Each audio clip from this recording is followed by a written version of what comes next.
La mort de Madame Blanche Tounassi. Une coïncidence, un hasard ou un acte calculé?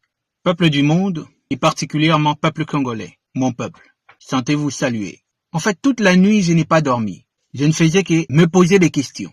Alors, je n'ai pas trouvé de réponse. Ou tout au moins, j'ai trouvé ma réponse. Mais je voudrais vous partager ces interrogations qui ont taraudé mon esprit pendant toute la nuit. Et essayer d'obtenir auprès de vous des réponses aussi. Peut-être que nous verrons tous dans le même sens.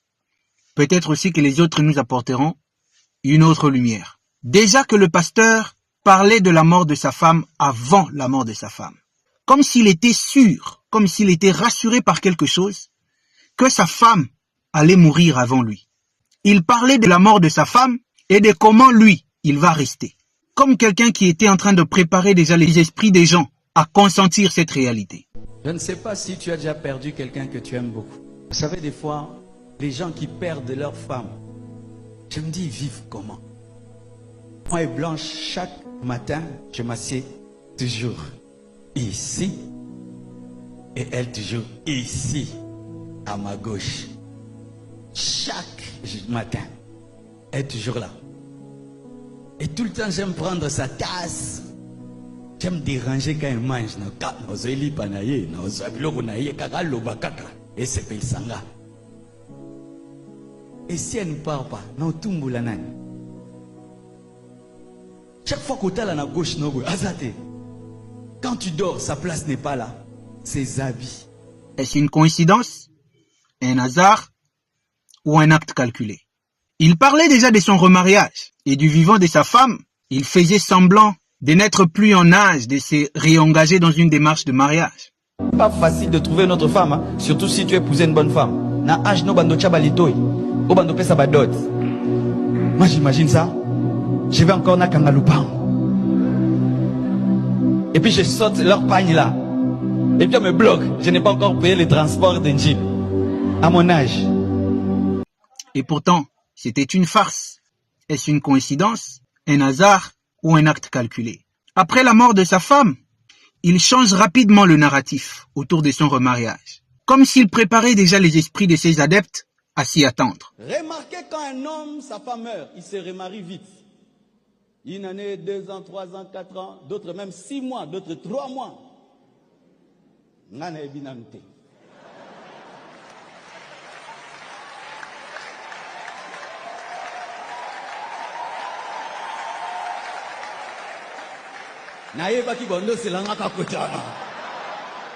Je vous connais. Mais c'est que vrai, je n'ai pas reçu le don de célibat de Paul. Je l'ai demandé, mais ça fuit.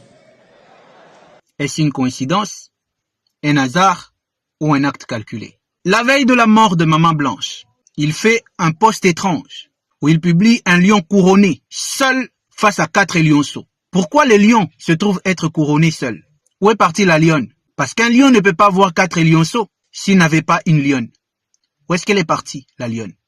Et pourquoi c'est vous seul qui êtes face au lionceau? Et il écrit qu'il ne faut pas envier la gloire de l'autre si vous n'êtes pas capable de payer le prix que lui il a payé. Et il met en hashtag succès, prix, épreuve et gloire.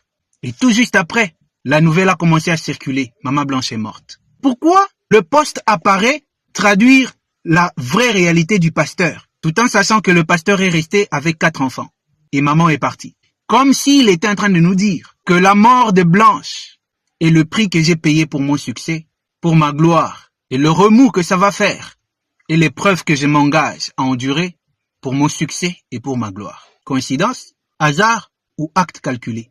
J'ai pas dit que c'est comme ça, hein. J'ai dit c'est comme si. Et comme si cela ne suffisait pas, tout autour de la mort des mamans blanches est difficile à expliquer et difficile à concilier. Trop de mensonges, trop de flou et trop de faux. Pourquoi? Coïncidence, hasard ou acte calculé? Ensuite, le remariage suspect et précipité du pasteur. Comme si Maman Blanche ne représentait rien du tout. C'était juste un objet qu'on a utilisé et qu'on pouvait remplacer sans remords et sans ménagement. Il peut arriver que tu penses que tu aimes quelqu'un alors que tu ne l'aimes pas. Tu l'utilises, tu t'en sers, tu l'exploites, c'est ta chose. Quand tu as besoin de quelque chose, tu l'utilises. Et puis bizarre, on fait son remariage à la même date. Qu'est-ce qui énerve les Congolais? Regardez bien cette date. le 23 juin 2006, c'est la même date plutôt que le pasteur Marcelo Tounassi s'est marié avec son ex décédée Blanche. Et aussi maintenant, pour cette nouvelle femme, Esther, c'est tombé encore sur même date, le 23 juillet 2025. Donc les Congolais se posent la question, pourquoi choisir cette date? Avec des vœux bizarres. Avec Maman Blanche, c'était jusqu'à ce que la mort nous sépare. Avec Maman Esther, jusqu'au retour du Seigneur. Comme si se faisait un transfert ou une transmutation d'une vie qu'on voudrait continuer à utiliser. Bon, on va dire que c'est une coïncidence, c'est un hasard ou c'est un acte calculé. Si jamais c'est des coïncidences et que ce sont des hasards, ça en fait quand même trop. Vous ne trouvez pas? À vous le clavier, j'ai fini ma réflexion, je n'ai rien dit, j'étais juste en train de me poser des questions. Sinon, il y a une autre vidéo que j'ai postée sur mon compte Flamme de l'éveil. Pour tous ceux qui ne sont pas encore abonnés là-bas, allez écouter ce que nous disons sur Flamme de l'éveil. C'est là-bas où nous parlons de spiritualité et de religion.